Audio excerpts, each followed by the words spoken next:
Tranche de vie, nouvel épisode. Ces épisodes que je mets sur Patreon, au fond, je les écris, je les dis, je les dicte pour qu'un jour, peut-être, mes proches puissent les écouter et, pourquoi pas, les partager à ceux qui sont intéressés, car je crois que parfois il y a des leçons à apprendre. Aujourd'hui, je vais vous parler du tribunal et des cas légaux. Lego comme la loi, non pas Lego comme le jouet. Alors, j'ai eu quelques fois affaire aux tribunaux, essentiellement lorsque... D'ailleurs, j'ai jamais été attaqué au tribunal de ma vie, sauf dans le cadre de ce que je vous ai expliqué, mais en fait, c'est moi qui ai attaqué les autres. Et la leçon que j'en ai tirée, c'est que il vaut vraiment mieux éviter de passer par la justice, car d'abord il n'y a rien de juste, il n'y a pas de justice dans le système légal. Il n'y a au mieux que du droit et au pire des influences qui peuvent être parfois achetées, parfois influencées, et vous allez perdre du temps, vous allez perdre de l'argent et surtout vous allez mettre de l'énergie qui va vous faire du mal physiquement, car souvent lorsque l'on va au tribunal, c'est car notre ego est en jeu. Je vais vous donner en tout cas un exemple. Je travaillais chez Oracle. Je ne donnerai le nom que des sociétés qui sont sympas, et je tairai le nom des sociétés coupables et néfastes, donc peu importe. Je travaillais chez Oracle, et une société, une start-up suisse. C'était en 99, donc c'était l'époque où les startups montaient, etc. J'avais fait le tour de ce que je pouvais faire chez Oracle. Et puis, les possibilités de carrière, pour moi, étaient un petit peu bloquées. Et une petite start-up dans laquelle travaillait un de mes amis et anciens collègues m'a approché pour dire voilà, on aimerait que tu travailles pour nous. Alors, le dessous des cartes, c'est qu'ils avaient envie de resserrer leur lien avec Oracle, et ils pensaient qu'embaucher un mec haut placé chez Oracle allait les aider à faire ce lien. Alors qu'en en fait, ils n'avaient pas vraiment l'intention de faire autre chose. C'était à ce moment-là leur stratégie. 6 mois plus tard, ils ont changé de stratégie, ils n'avaient plus besoin de moi. Bref, ils m'ont embauché, ils m'ont fait un contrat, ils m'ont promis des stock options qu'ils ne m'ont jamais donné. Bref, j'aurais peut-être dû blinder ce contrat, mais il me semblait pourtant que c'était clair. Ça s'est mal passé. Il y a eu je pense que les fondateurs étaient fondamentalement, j'allais dire des escrocs, mais en fait non, je pense que c'était des gens qui étaient en fuite vers l'avant dans leur projet, et s'il fallait être un peu escroc pour maintenir la société à flot, ils le faisaient. Et donc ils ont pris cette mauvaise habitude de cacher, d'escroquer, de filouter, parce que à cette époque, il fallait survivre et aller de l'avant coûte que coûte, même si les produits étaient pas bons, même si les produits étaient pas finis, etc. Bref, on s'est engueulé, ils m'ont viré, et pour économiser 2 mois de mon salaire, ils m'ont viré pour faute grave, alors qu'à mon sens, il n'y avait pas du tout de faute grave. Peu importe les détails, c'est pas important, c'est pas ça le sujet. Et donc, je les ai attaqués au tribunal, en me pensant, ça va être vite plié, je peux prouver que je suis de bonne foi, et ils vont me payer, ils vont surtout me filer mes stock options. L'enjeu était à peu près de 50 000 francs, 50 000 euros, c'est-à-dire une broutille en Suisse. 50 000 euros, ça va vite en Suisse, même à l'époque, même il y a 20 ans, c'était en 99, donc il y a 20 ans. Et, euh, et en fait, probablement, j'avais mon ego, c'est-à-dire que je me considérais pas comme de la merde, et donc je considérais qu'on devait me traiter avec respect. Et quand on vous vire pour faute grave, eh bien on vous traite pas avec du respect. Donc, je les ai attaqués. 4 ans de tribunal plus tard, où ça s'est envenimé, où c'est devenu compliqué, où chacun, enfin eux de leur côté, ils ont essayé de noyer le poisson en mettant plein d'infos, plein de données, ce qui a complètement rendu à la fois les coûts élevés du procès, mais aussi qui a rendu très compliqué pour le juge de se dépêtrer, etc., etc.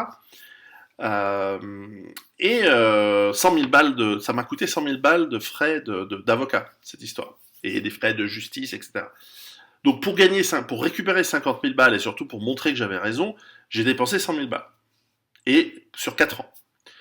Et à la fin, en fait, j'ai perdu. Peu importe les raisons, etc. Mais en gros, le cas est devenu tellement compliqué que je pense que le juge n'a rien compris. Et puis, il y a eu 2, 3 petits cas qui peut-être n'ont pas été joués habilement par moi et par mon avocat. Et à la fin, on a perdu. Donc, j'ai dû en plus payer 10 000 balles de dommages à la société. Ça n'a aucune conséquence, ça n'a aucune espèce d'importance. Mais c'est une grande perte de temps et c'est une grande fatigue. Je veux dire que pendant une année, ça m'a bouffé ce truc. Je les détestais, c'était genre la haine envers ces gens, alors qu'en réalité, c'était juste des gens un peu maladroits et limite un peu escrocs, mais légers, quoi. Et peu importe, à la fin, en plus, cette société, elle s'est ensuite vendue à une grosse société suisse, donc tant mieux pour eux. Et à la fin, ça a été compliqué parce qu'en fait, cette nouvelle société, elle s'est retrouvée avec un procès. Là, j'ai mal joué. Je dois avouer que j'ai mal joué parce qu'ils m'ont convoqué en me disant, mais c'est quoi cette histoire de procès? Est-ce qu'on peut bloquer le truc? Et moi, je suis arrivé, j'ai dit, oui, je veux 100 000 balles et c'est bloqué. Et en plus, je l'ai joué un peu tactique. J'ai essayé de faire de l'humour et parfois, ça passe mal quand je fais de l'humour. Et vous le savez. Pas bon. En fait, il faut négocier, il faut être à la cool quand il y a des histoires de procès. Il faut essayer de faire ce qu'on appelle de la médiation quand on est en conflit. Pas du tout aller sur des conflits. Donc, je le déconseille. S'il y a vraiment une des leçons dans la vie que j'ai apprises, c'est d'éviter à tout prix euh, d'être litigieux, essayer de s'arranger, de pas aller dans le. C'est pour ça que vous me voyez souvent arrangeant, c'est parce que l'époque où j'ai été intransigeant et dur, elle est passée. Alors parfois ça s'est mal passé, parfois ça s'est bien passé. Alors j'ai eu un autre procès, à Paris pour j'avais acheté un appartement. En fait, j'avais acheté 2 appartements que je voulais grouper. Et en fait, il y avait un défaut. Donc, le notaire a fait son travail. Il m'a dit, attention, il y a un gros défaut d'humidité dans cet appartement. Alors, évidemment, j'ai dénoncé l'acte d'achat et il m'a fallu récupérer la somme que j'avais avancée. Alors, évidemment, ça a été compliqué parce que l'agence immobilière avec qui je vais donner l'avance pour le vendeur s'est mise en faillite pour garder l'argent. Donc, tout le monde a été un petit peu escroqué par ce type. Et ça a été compliqué. Mais à la fin, j'ai quand même gagné. Je l'ai mis en prison, le mec. Donc, il faut pas me faire chier. Donc, le mec, il allait en prison. Il s'est tapé 2 ans de prison pour escroquerie. Cela dit, est-ce que ça valait la peine? En plus, parce qu'en fait, il avait déjà d'autres casseroles. Hein, donc, il était en fait en sursis déjà pour d'autres cas d'escroquerie. Mais est-ce que ça valait la peine? Là, j'ai pas mis d'ego. Là, ça a été les avocats. En plus, j'ai négocié avec des avocats parisiens. Je leur ai dit, vous allez prendre 10% de tout ce qu'on gagne. Ils ont accepté. Donc, j'ai pas eu de frais. Donc, voilà. Il me doit encore de l'argent aujourd'hui, 20 ans plus tard. D'ailleurs, c'est aussi il y a une vingtaine d'années. C'était en 2001 qu'il a démarré ce procès-là.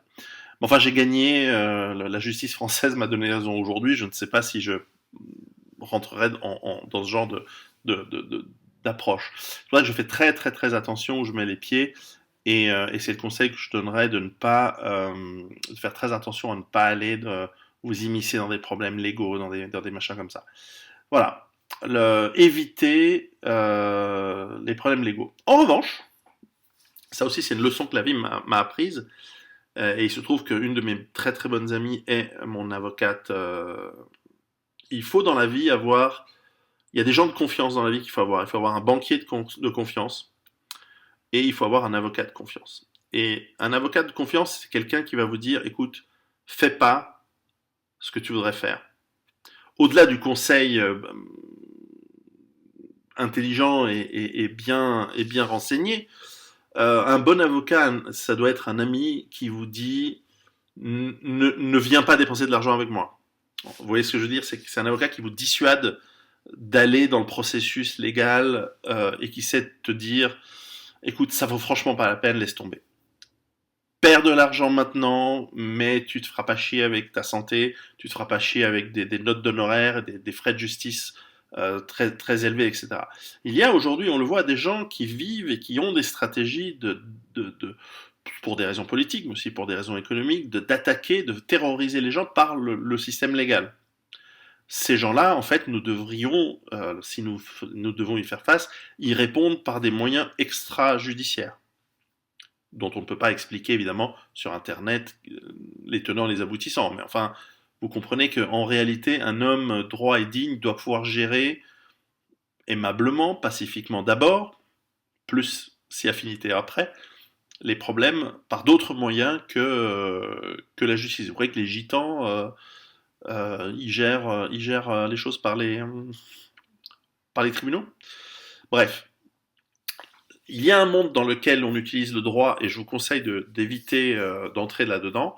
En revanche, s'il y a des conflits majeurs, il y a d'autres moyens de gérer les choses et évitez-les bien sûr avant, mais si c'est inévitable, allez-y. Je vais vous donner un exemple où j'ai évité cela. J'habitais un appartement et quand j'ai emménagé chez ma femme, j'ai gardé quand même cet appartement que je louais au cas où ça ne marcherait pas avec celle avec qui ça allait devenir, celle qui allait devenir mon épouse. Et parce qu'on ne savait pas. Donc j'ai sous-loué mon appartement pendant 6 mois à un couple. Et ça a été une catastrophe. Ces gens ont commencé à ne plus payer. D'ailleurs, le type, il m'a envoyé sa femme pour essayer de dire, écoute, euh, est-ce que tu es prêt à nous effacer l'ardoise en échange du fait que je couche avec toi? Donc il y a des gens, enfin bon, c'était des tarés. Et donc évidemment j'ai dit non, d'abord parce qu'elle était moche, puis parce que ça valait pas le prix, quoi. Enfin je veux dire, il faut coucher sacrément un nombre de fois pour arriver au, au loyer mensuel. Et puis non, business is business. On mélange pas. Bref, et donc, au bout du troisième mois où ils ne m'ont pas payé, je suis allé physiquement chez eux. Alors, je sais que la loi m'interdit de rentrer chez eux, ce serait violation de domicile, quand bien même. Truc. Mais enfin bon, je fais 1m85, 120 kilos, beaucoup de muscles, lui pas. Et donc, je suis allé le voir et je lui ai dit, je te donne une semaine pour partir, tu me dois plus rien, mais tu pars dans une semaine, sinon je reviens avec des potes et je te pète la gueule. Alors, c'est totalement illégal de faire ça, on n'a pas le droit. Enfin bon, il n'a pas enregistré, j'ai pas enregistré, personne ne nous a vus, il n'y a pas de témoins, etc. Bref, la semaine suivante, il était parti. Alors, il m'a laissé l'appartement dans un sacré, il m'a laissé un sacré merdier dans l'appartement. Il m'a laissé ses meubles à lui péter. Il m'a laissé de la merde dans les chiottes. Bref. Mais ça, 100 balles de femme de ménage et puis un peu de muscle pour foutre tout le bordel dans une benne et c'est dégagé. Et donc j'ai pu récupérer mon appartement et le rendre. Et ça m'a coûté 3 mois de loyer. Bon, bah voilà, c'est pas la fin du monde. Mais, euh, mais là, ça valait pas la peine d'aller au tribunal. En plus, je m'étais renseigné. Le type, il était lui aussi sous procès multiples, en faillite, dans tous les sens. Je me suis renseigné trop tard. J'aurais dû le faire avant de lui sous-louer l'appartement. Ça aussi, c'est une leçon. Et toujours bien se renseigner avec qui on fait des affaires. Et voilà. Donc là, c'était un exemple où je n'ai pas utilisé le système légal. Et fort heureusement, parce que étant non solvable, qu'est-ce que j'aurais pu obtenir? Au contraire, ça aurait pris 6 mois, voire une année pour l'expulser, alors que en y allant physiquement, moi-même, en personne, il est parti tout de suite. Donc voilà, ça c'était une leçon intéressante. Donc voilà, ça c'était une petite tranche de vie, et puis à bientôt pour une prochaine. Ciao.